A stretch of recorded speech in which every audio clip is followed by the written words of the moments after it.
let's make a massive jump. Once you'd won all the titles, you'd won. Then you decided, if Reg Park can do it, if he can be in the movies, so can I. And you set your mind to it. But the odds were really against you in Hollywood, wasn't it? But you took them on and you proved them wrong. Well, again, everyone said it was impossible. I mean, I went to, when I was kind of finished with bodybuilding competition, I said to myself, okay, 1975 when I won the Mr. Olympia here in South Africa, I said to myself, okay, now I'm going to get into movies. And I started pursuing my career, and I started talking to studio executives and to agents and producers and directors and everybody. And everyone had the same thing. He says, you look too huge. Arnold, you're too muscular. Hercules movies are out. They're not making any more Hercules movies. That was like 10 years ago, 20 years ago, not anymore. Now the new type is a small, skinny type. The Dustin Hoffmans of the world. They would say, he says, Dustin, this is the 70s. Dustin Hoffman is the big star now. Al Pacino is the big star now. Woody Allen is the sex symbol today. So I said to myself, oy vey, I mean, what am I getting myself into here? But in any case, I didn't listen to the naysayers. I refused, because I said to myself, it doesn't matter if these are the bodies or the types that are in the day. Maybe in the 80s, it could be different. So anyway, I didn't listen to the naysayers, and I just went out and I worked very hard on my acting, on accent removal and speech and dialogue and on all of those things, English and whatever else, and worked on it, just like I did in bodybuilding. And then then I did little parts on television and also in movies. Then we did the documentary Pumping Iron. Then we did Stay Hungry with Jeff Bridges and Sally Fields. And then all of a sudden I landed the big role in Conan the Barbarian. So then we did Conan the Barbarian. And of course, after the movie was done and it came out, it was #1 at the box office. It was a huge, huge success, the movie. And I remember when we had our press conferences,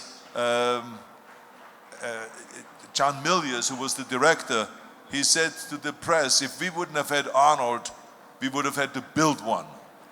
Now imagine what a difference from first, Arnold, you would never get a job because your body is too big, to all of a sudden do a movie, be the leading man, be the action star, and have a director say, if we wouldn't have had Arnold, we would have had to build one. Because basically what we were saying is he's the only one that had a body and could act to do a movie like that. And so then when they did Terminator, after that we landed Terminator, and I worked with James Cameron. And James Cameron, when the movie was finished and came out, and it was also again #1 in the box office, it was a huge hit. He says, if we wouldn't have had Arnold and talking kind of like a machine, we wouldn't have been successful with Terminator. So all of a sudden my accent became a big plus, the body became a big plus, and the name, of course, in those days, it became kind of like, if you had a tough time remembering a name, you had a tough time, pronouncing a name, and then you finally do remember it, then you will never forget it. So that was the new way of thinking. And so I was absolutely in heaven how everything has turned around for me. And now in the 80s, the body was absolutely necessary. The action movies became a huge hit. Then all of a sudden Stallone started getting into bodybuilding and started working out, and Van Damme started getting the body. Steven Seagal started training and doing his martial arts. And then it became kind of the in thing. All of a sudden Clint Eastwood, who claimed that he never worked out before, all of a sudden was working out 2 hours a day with weights. So it was like everything changed. So we really created a whole new era in movies, in action movies, where you had to have a muscular body and be in real great shape. So that, of course, popularized then bodybuilding, because all those movies with all those action heroes and muscles went all over the world. And then, of course, millions and millions more kids started working out and wanted to have a body like that and also be superstars on the screen, right? Let's make another massive jump. Once the movie career had been done and you'd fulfilled all those goals, then you set out to become the governor of California. And within a few months, you were in the seat, the governator. Well, it was one of those typical examples again, where you don't listen to the naysayers, right? I mean, it's like when I said that I want to run for governor, immediately, all the political geniuses were saying, Arnold, you can't do that. You have to start from the bottom up.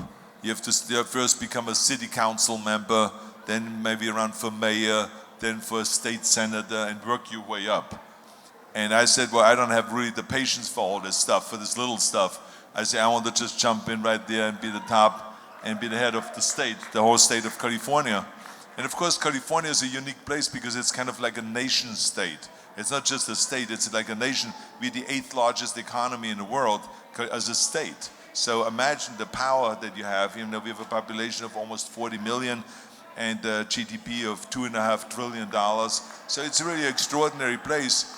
And but there was no one that could discourage me from running because, again, that vision kicked in. I had a very clear vision to sit in Sacramento and to run the state of California. And I felt very determined to run because California was run into the ground at that time. It was like the budget was off. I mean, they were spending too much money. Infrastructure was not being built. Education was deteriorating. And the environmental stuff was not really followed through, and there was just problems and mostly parties.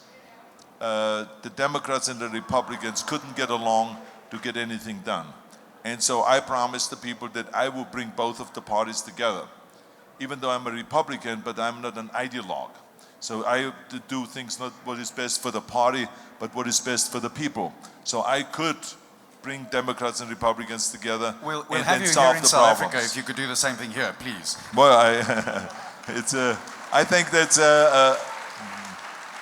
it's a problem all over the world that people get stuck, politicians get stuck in their ideological corners. So the people that are to the left want to go further to the left, and the people that are to the right want to go further to the right, and then they can't work together because they're too far apart.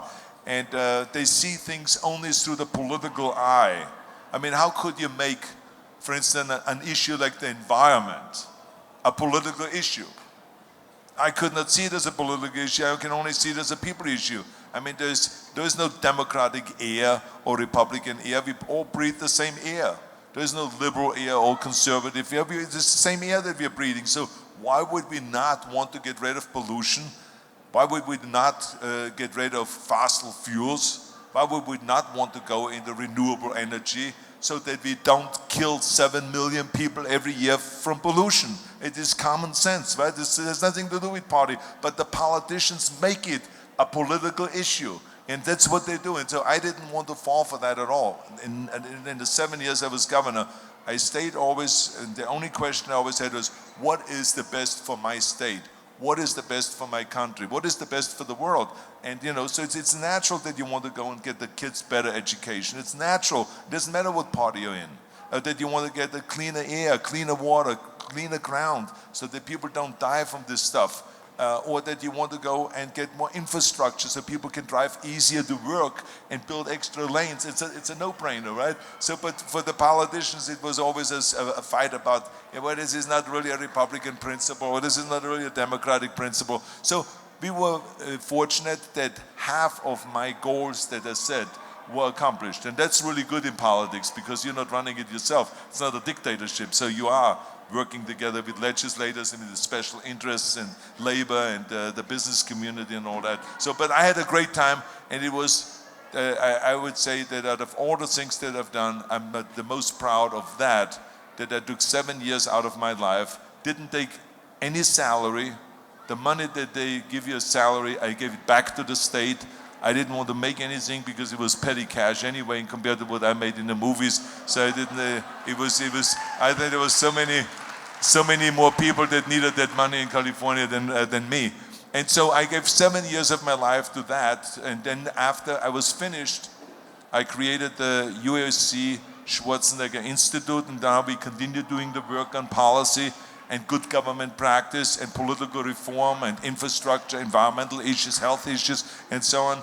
And so I'm having a fantastic time, and at the same time, I'm on a fitness crusade and also on an environmental crusade.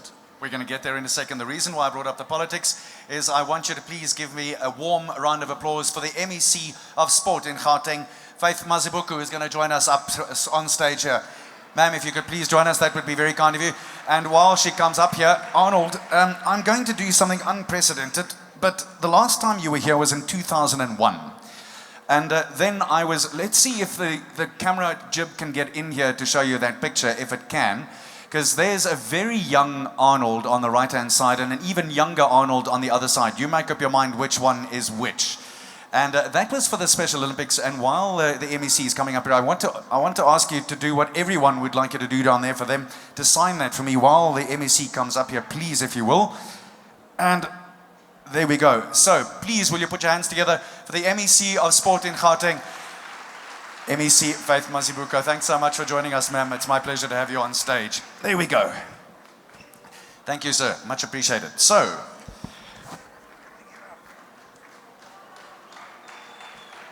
Arnold, I know that you are very aware of what the Gauteng province has done for the Arnold Classic, and it wouldn't have happened without the kind support of these fine people in our government here in Gauteng. Yes, absolutely. As a matter of fact, I was saying several times already that this is really great to see the public-private partnership, meaning that government and the private sector and the volunteers all working together to make this such an extraordinary competition and such an extraordinary sports and fitness festival. And I always said that, even when I was governor, that when all of those work together, that's when you can accomplish the most. MEC, so I want to say thank you for all your unbelievable effort that you have put into this whole thing, and coming all the way to Columbus, Ohio, and studying the way we run the competition over there, and then come back here and, you know, kind of teach others how to do it the right way and how to bring everyone together, how to bring 48 different sports together and so on. So thank you very much for all your effort. Thank you very much, Mr. Arnold, for allowing us in South Africa, especially in Gauteng, to host such a humongous sports festival. We call it a razzmatazz, a humdinger. It has never happened anywhere here in the African continent, but as our motto says it, Gauteng, everything starts here. So once Gauteng catches the cold, the rest of the country, or once it sneezes, the rest of the country catches the cold. So all of them will be running here, wanting to know how we did it. And it's thanks to you and your inspiration of having this crusade of health and fitness that I'm definitely sure will even see our Gauteng communities starting from tomorrow to prepare for next year. So that come next year, we're going to shame all your big men, small men, huge men. You'll see, watch the space. The South Africans will be the one that will be taking most of the medals and most of the trophies that will be on stage next year. Thank you very much. Ma'am, I also wanted to know, did this top your expectations? Was it what you thought it would be? For me, as a broadcaster, and by the way, we've been broadcasting this live, and you can still see the rest of it live on www.streamit360.tv, so log on whenever you can. But for us, it's been massive. What has it been like for the Gauteng government? In fact, it was overwhelming. But thanks to Mr. Schwarzenegger and his team and his partners, we're able to pull this together. He kept on reassuring us, no guys, there's always the first time for everything. Being the sixth continent to host these games, you did your best. And we apologize in case we made some mistakes. There'll always be some teething problems. And it is in line with our TMR policy. I'm sure you have heard Premier talking about the transformation, the modernization, and the reindustrialization of Gauteng. So sports comes into place because it actually fits in as part of our 10-pillar program in making sure that Gauteng is one of those places where everything happens, where everything is found, where everyone will want to come to Gauteng. Even the exhibitors were actually even excited that so different products are on stage or available.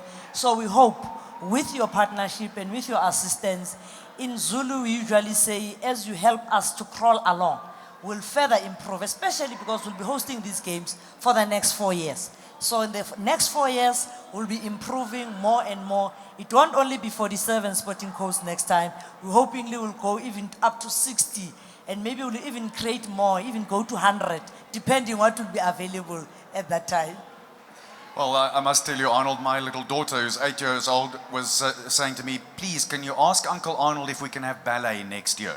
So I think that's something we're going to have to include. Otherwise, I'll be in trouble at home.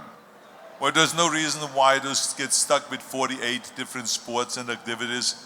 We can add, because in America we had, like the last time, 56 different sports. So I think that this ballet is, first of all, as we talked about with Marianne, it's a great, I don't know if it's called a sport or if it's art. I think that's art, or yeah. expression. But takes a lot of talent, a lot of energy, a lot of fire in the belly to do it in order to be really great. And the ballet dancers have to practice hours and hours and hours every day. So I have great admiration. So I would love to see them here. So that's for sure. Now I also just want to add what you said about the government's interest. The premier spent yesterday with us and the day before.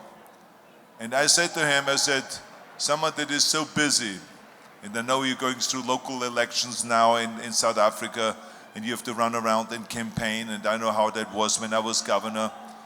How do you have the time to spend so much time with me, watching all those different sports, and last night watching the entire competition, the Arnold Classic competition?